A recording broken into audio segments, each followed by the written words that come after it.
All right, now you just got to look at what's coming to Aliens Fireteam Elite. And joining me right now to break down what gamers can expect is one of the founders of Cold Iron Studios, Craig Zinkovich. How are you, sir? Good, how are you doing? I'm doing fantastic. I mean, I'm talking games with you. Anytime I get to talk about games, I'm super excited. Now, we're going to dive a lot deeper into things, what we just saw, but give us a basic overview of the Pathogen expansion. So Pathogen expansion is the first paid expansion for Aliens Fireteam Elite. It comes with tons of stuff. It's got a brand new campaign that takes place right after the 4 campaigns that are in the base game, carries on the storyline of the crew of the Endeavor. It's got new abilities and powers for each of the kits. It got new weapons, new enemies, new cosmetics, tons of new stuff. And it all comes with a free hardcore mode as well. Ooh, wow. Now that was actually one of the questions we were going to ask you before, but I kind of want to talk about it right now. Tell us about the hardcore mode. So hardcore mode is awesome. Aliens Fireteam Elite is not for the faint of heart. Obviously, there's, the normal difficulty. There's casual difficulty for people who just want to get in and experience the story. But it's a survival co-op shooter. It's Colonial Marines, it's Xenomorphs, you've got to be on your toes. And one of the things that we've been working on is the hardcore mode, which is, it's permadeath. It's permadeath for the game. You start a character, you get as far as you can. If you die, it's over. You get to keep your unlocks, you get to keep your currency so you can buy those weapons that maybe you earned with that previous Marine, but every time you die, you gotta start over. Each mission that you play, you open up harder difficulties, and you can see whether or not you can get all the way up to hardcore 50 without having died. So it's a pretty exciting permadeath mode for the game. Oh my goodness. It's going to take a lot of training for anyone to get to that, I'm assuming. Like to get to 50, level 50? Definitely. 50 is crazy. Currently, we have difficulty levels that go up to insane in the normal game. Hardcore 50 is even harder than insane.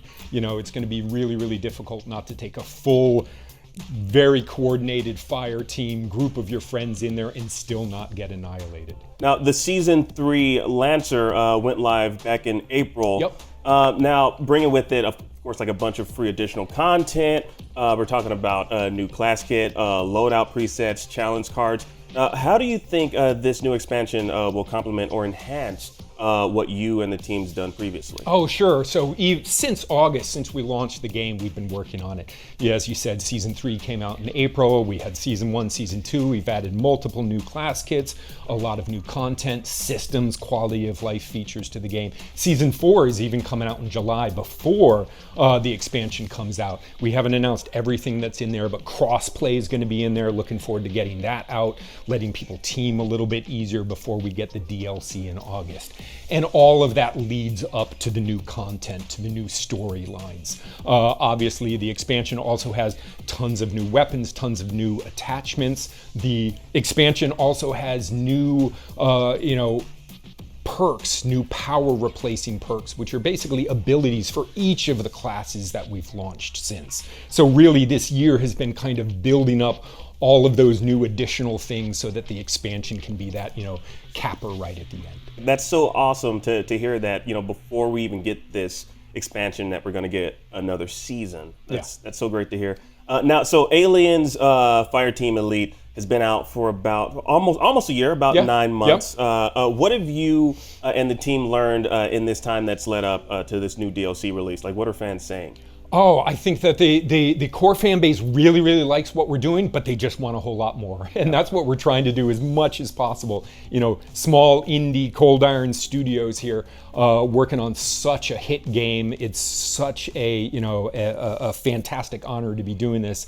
And the whole team is working as hard as we can. So like, as I said, season after season, adding new things to the game, making sure that crossplay gets in there, which is one of the things that the fans have been asking for. And then the cherry on top is more story content. They love the characters that we created, the crew of the Endeavor. They want to see what happens on LV-895 after you've destroyed the Katanga. And so really being able to do that and provide that for the fan base is something we're super excited about.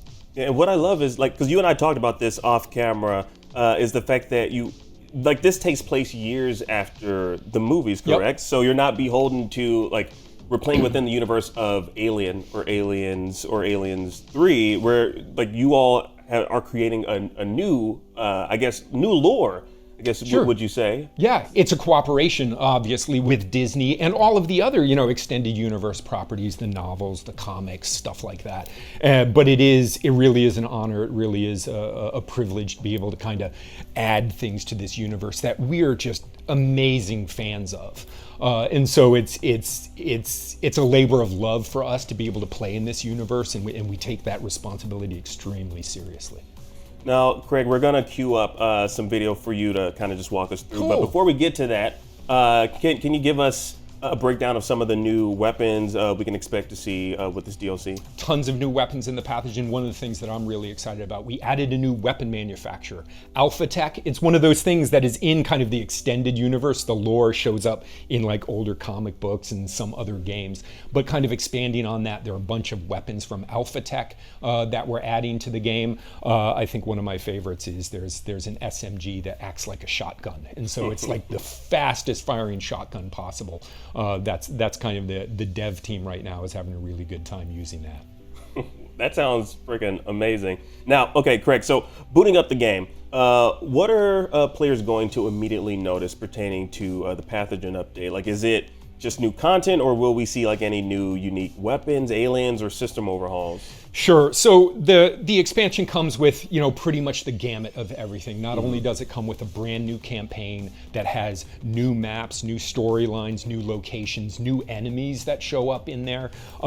It also comes with, new weapons, loads of new rewards for the players to earn. So, dozens and dozens of challenge cards, weapon colorways, kit skins, hats, decals for your weapons. Tons of stuff that's going to show up in there. And then hardcore is going to be there for everybody, whether or not you've bought the expansion or not. Woo, wow. Okay, now tell us a little bit more about the campaign. Like, have you guys revealed how extensive it'll be? Like, how many hours would it take for someone to complete? You don't have to specifically say how many hours. Sure, it's hard with a co-op survival shooter game. Yeah. It depends on what difficulty level. If you're going in casual, you're going to just take your time and kind of enjoy the storyline. But if you're going to play anything normal or higher, there are going to be deaths involved. It's going to be pretty difficult until your team gets to the point where you can get through there. So counting hours is a little bit more difficult. But it adds a whole nother campaign, 3 new missions. There are 4 campaigns in the game right now, so you can kind of, mileage may vary whether or not you're playing extreme, insane, or casual to see how long it takes you to get through all that cool storylines. But there are a lot of cool new mechanics in the new missions where, adds more replayability. There's places where the map topography, the paths that you take through the maps changes each time. So I think that there's some new things in there that adds to the replayability that the base game has with the challenge cards and the difficulty levels and everything else as well. Now, we talked about this off camera. We're both huge sci-fi nerds. I can say that. I can say that as a nerd. I can say we're nerds. So I kind of want to talk more about what this is based on. You all are introducing new storylines to the Alien universe with this expansion. What is it about the franchise overall do you think makes it so unique and prime for such exploration in the Aliens narrative and lore? I mean, it's just such a storied franchise. It is, if you look back, it really is the first. It's really the first Space Marine story. That's Aliens, right? I think that there's the typical fear of the darkness in space, right? And Alien captures that in that core, horror aspect of it. And then Aliens just kicked it up a notch with the action movie aspect of it, bringing the military out there, and still space and the universe is terribly scary. And there's just so many storylines since then, all of the comics, all of the novels, all of the different action figures and whatnot that have come out that just really captures the fans, and our dev team's imagination into what this universe can do and kind of the tropes and storylines that can be told there. Yes, we talked about this off camera. We did a lot of talking off camera, and it's hard not to. I keep saying that. Yeah, of course. I mean, again, when you're talking about something that that you're truly passionate about, you're gonna want to ramble about it even before these cameras turn on, and that's exactly what we did. I know the game is still fresh, it's still new, not even a full year just yet. But I'm already, again, because it's the fan in me, I'm already hoping that we see the Predator at some point. Alien versus Predator. You don't have to say anything, Craig. Do not say anything. We have his entire team right over here, so nobody's going to let me say a thing. Anything. Yes. Now I got to say this. What I love about this game is in relation to the movies. It doesn't just reference the Aliens films, but the prequel as well, Prometheus, which is a great way to introduce us to a different type of enemy in the universe created by the movies. What can you tell us about the pathogen brute and other enemies of that sort? Sure. So, I mean, the pathogen is the thing that showed up in Prometheus, right? It's that black goo. It's the mutagen. And in the base game, there are a few pathogen enemies that you run into. You run into the black goo. You run into humans that were turned into husks because of the black goo. In Pathogen, xenomorphs got into it, right? So you can imagine what these mutations do to the apex predator of the universe, perfecting, corrupting them. And so the brute is one of the new enemies, a bunch of new enemies within the game that show up within the pathogen expansion. And the brute is what happens if a drone or a warrior kind of gets exposed to this and becomes this hulking beast that you just have to really, really fear. Yeah, and we won't have to imagine what that'll look like for too long because the DLC is dropping August 30th. August correct? 30th, yep. Yes, August 30th. Thanks to Craig for giving us the lowdown on the new DLC release for Aliens Fireteam Elite. Now, the game's out right now, so y'all should be playing it, and you can catch the DLC come August 30th.